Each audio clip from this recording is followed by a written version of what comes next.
नमस्कार मित्रांनो, लवकरच दिवाळी हा आपला आवडता सण येत आहे.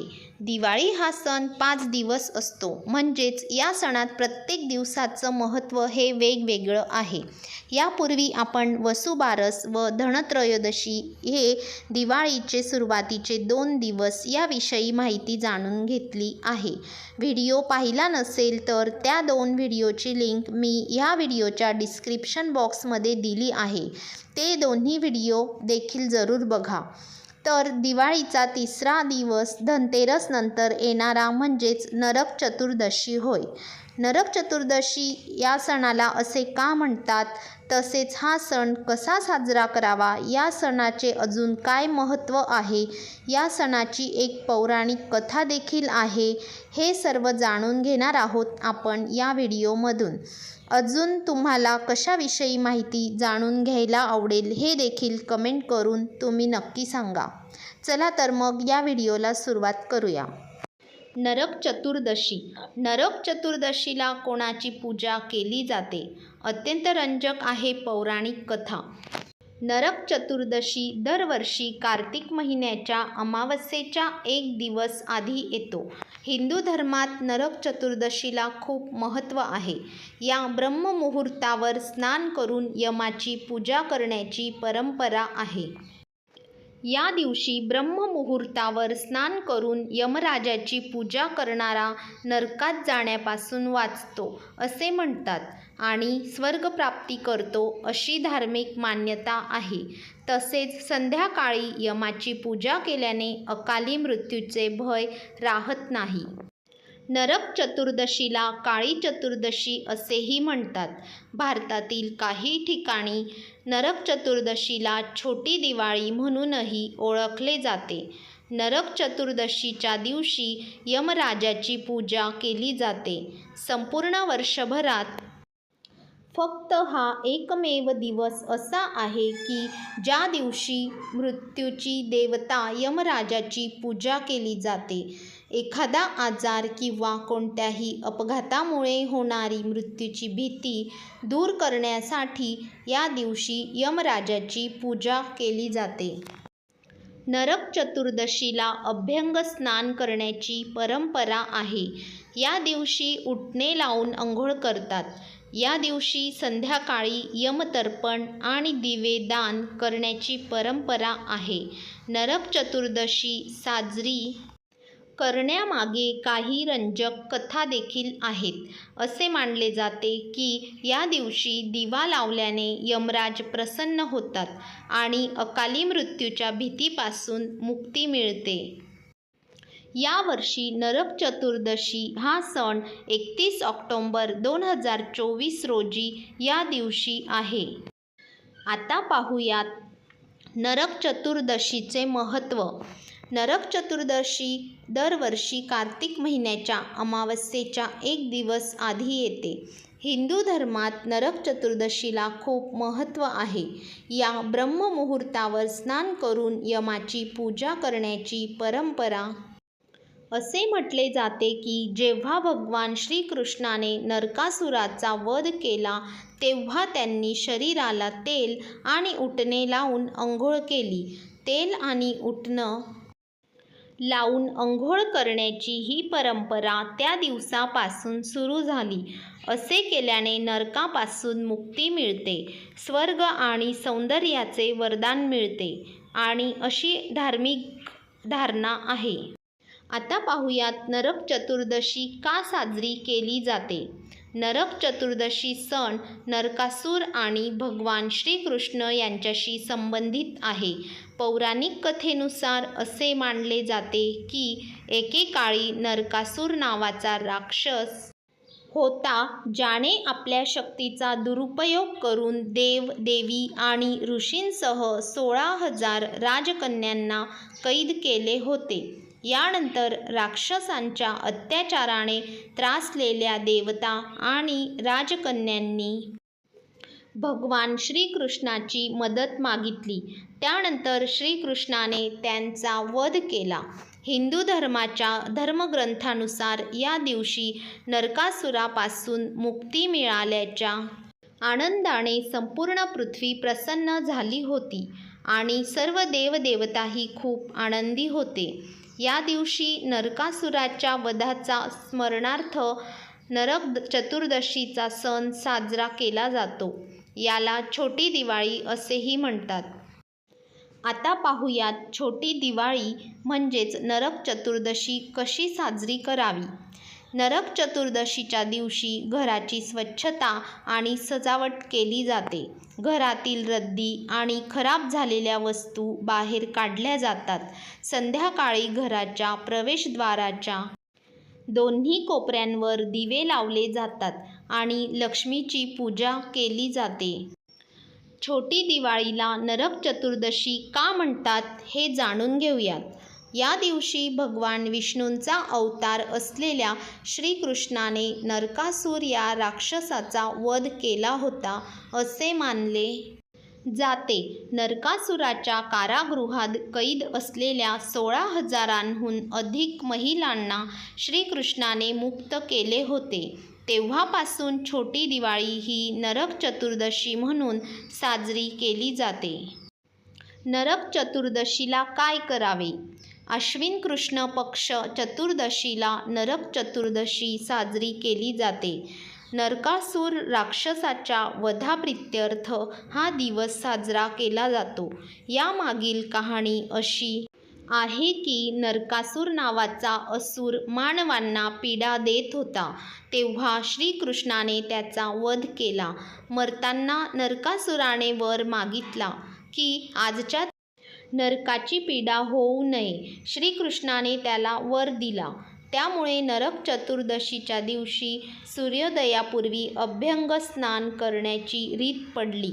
या दिवशी सूर्योदयापूर्वी उठून जे लोक स्नान करत नाहीत, वर्षभर त्यांच्या मागे दारिद्र्य आणि संकट पाठ सोडत नाही असे मानले जाते. अभ्यंग स्नान चंद्रोदयव्यापिनी चतुर्दशीला सकाळीच लवकर उठून शरीरावर तेल आणि उटणे लावून स्नान करावे. त्यावेळी खालील मंत्र देखील म्हणावा. अर्धी अंघोळ झाल्यावर अंघोळ करणाऱ्याला औक्षण करावे. या दिवशी गव्हाच्या पिठाचा एक दिवा तयार करून त्यात तिळाचे तेल टाकून दिव्याच्या चारही बाजूला कापसाची वात लावून दिवा प्रज्वलित करावा. त्यानंतर पूर्वेला तोंड करून अक्षता आणि फुलांनी पूजा करावी. त्यासाठी खालील मंत्र बोलून देवालयात दिवा लावावा. मंत्र पाहूया. दत्तो दीप चतुर्दशा नरकप्रीतये मया चतुर्वर्ती समायु सर्व पापापनुत्तये. संध्याकाळी घर, दुकान, कार्यालय आदी प्रज्वलित दिव्यांनी अलंकृत करा. हे व्रत केल्यावर नरकापासून मुक्ती मिळते. रामभक्त हनुमानाचा जन्म देखील याच दिवशी झाला होता. श्रीमद भागवत पुराणात अशी एक कथा आहे. पूर्वी प्राग्ज्योतिषपूर येथे भौमासूर किंवा नकासूर या नावाचा एक बलाढ्य असुर राज्य करत होता. देव आणि मानव यांना तो फार पीडा देऊ लागला. हा दुष्ट दैत्य स्त्रियांना पीडा देऊ लागला. त्याने जिंकून आणलेल्या 16 सहस्र उपवर राजकन्यांना कारागृहात कोंडून ठेवले आणि त्यांच्याशी विवाह करण्याचा बेत केला. त्यामुळे जिकडे तिकडे हाहाकार उडाला. श्रीकृष्णाला हे वृत्त समजताच सत्यभामेसह त्याने नरकासुरावर आक्रमण केले आणि त्याला ठार करून सर्व राजकन्यांना मुक्त केले. मरताना नरकासुराने कृष्णाकडे वर मागितला. आजच्या तिथीला जो मंगलस्नान करील त्याला नरकाची पीडा होऊ नये. श्रीकृष्णाने तसा वर त्याला दिला.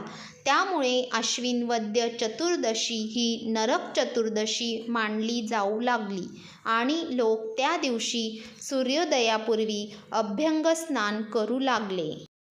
चतुर्दशीच्या पहाटे नरकासुरास ठार करून त्याच्या रक्ताचा टिळा कपाळास लावून श्रीकृष्ण घरी येताच मातांनी त्याला आलिंगन दिले. स्त्रियांनी दिवे लावून ओवाळले, आनंद व्यक्त केला. दिवाळीच्या दिवसांतील हा एक सण आहे. या सणाशी संबंधित एक आख्यायिका देखील प्रचलित आहे.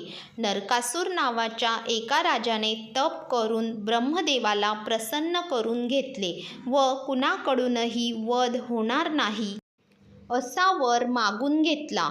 त्या वराच्या योगाने त्याने अनेक राजांना हरवून त्यांच्या कन्या व त्या राज्यांतील स्त्रियांचे अपहरण केले. नरकासुराने अशा एकूण 16,100 स्त्रियांना पळवून नेले व मणिपर्वतावर एक नगर वसवून त्यात त्यांना बंदी बनवून ठेवले. त्याने अगणित संपत्ती लुटली व अशाच हावेपोटी त्याने देवमाता आदितीची कुंडले व वरुणाचे विशाल छत्रही बळकावले. त्याला मिळालेल्या वरामुळे तो देव, गंधर्व व मानवांना तापदायक झाला होता. अनेक गिरिदुर्गांनी वेढलेले प्राग्ज्योतिषपूर हे नगर त्याची राजधानी होती. ही राजधानी अनेक वेगवेगळ्या प्रकारच्या खंदकांनी, अग्नी, पाणी इत्यादींनी वेढलेली होती. या दुर्जय राजधानीवर कृष्णाने गरुडावर स्वार होऊन चाल केली. कृष्णाने नरकासुराच्या देहाचे 2 तुकडे करत त्याचा वध केला. नरकासुरावधाने देवादिकांना तसेच प्रजेला आनंद झाला. नरकासुराच्या बंदिवासातील कुमारिकांना त्यांचे स्वजन स्वीकारणार नाहीत हे जाणून कृष्णाने या 16,100 कन्यांसोबत विवाह केला व त्यांना सामाजिक प्रतिष्ठा मिळवून दिली. कृष्णाच्या पराक्रमाचे स्मरण म्हणून नरक चतुर्दशी साजरी करतात. जाणून घेऊयात नरक चतुर्दशी महत्त्व काय. आदल्या दिवशी रात्री 12 वाजल्यापासूनच वातावरण दूषित लहरींनी युक्त असे बनू लागते. कारण या तिथीला ब्रह्मांडातील चंद्र नाडीचे सूर्यनाडीमध्ये स्थित्यंतर घडून येते. या स्थित्यंतराचा अपेक्षित असा लाभ पाताळातील वाईट शक्तींकडून उठवला जातो. पाताळातून प्रक्षेपित होणाऱ्या नादयुक्त कंपनलहरी वातावरणात त्रासदायक अशा ध्वनींची निर्मिती करतात. या ध्वनींची निर्मिती लहरींतील रजतनात्मक कणांच्या हालचालीतून उत्पन्न झालेल्या ऊर्जेतून केली जाते. या लहरी विस्फुटित लहरींशी संबंधित असतात. या लहरींतील ध्वनिकंपनांना आवर घालण्यासाठी पहाटेच्या वेळी अभ्यंगस्नान करून तुपाचे दिवे लावून दीपाची मनोभावे पूजा करतात. यामुळे दीपातून प्रक्षेपित होणाऱ्या तेज तत्वात्मक लहरींच्या माध्यमातून वातावरणातील त्रासदायक लहरींतील रजतम कणांचे विघटन केले जाते. या विघटनात्मक प्रक्रियेमुळे अनेक सूक्ष्म शक्तींच्या कोशांतील रजतम कणही विरघळले जातात आणि वाईट शक्तींच्या भोवती असलेले संरक्षक कवच नष्ट होण्यास सहाय्य होते. यालाच आसुरी शक्तींचा वातावरणात दीपाच्या सहाय्याने झालेला संहार असे म्हणतात.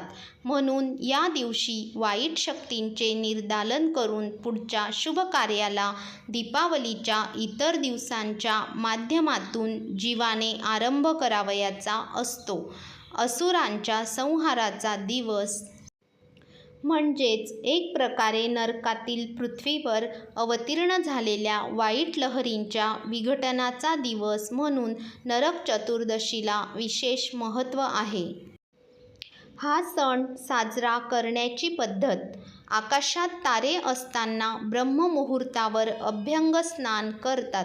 आघाडा या वनस्पतीच्या फांदीने डोक्यापासून पायापर्यंत आणि पुन्हा डोक्यापर्यंत पाणी प्रोक्षण करतात. यासाठी मूळ असलेली आघाड्याची वनस्पती वापरतात. नरक चतुर्दशीच्या दिवशी अलक्ष्मीचे पहाटे मर्दन करून आपल्यातील नरकरूपी पापवासनांचा नायनाट व अहंकाराचे उच्चाटन करायचे आहे. तेव्हाच आत्म्यावरील अहंचा पडदा दूर होऊन आत्मज्योत प्रकाशित होईल. तर मग मित्रांनो, व्हिडिओ आवडला असेल तर आपल्या चॅनलला सबस्क्राईब करा.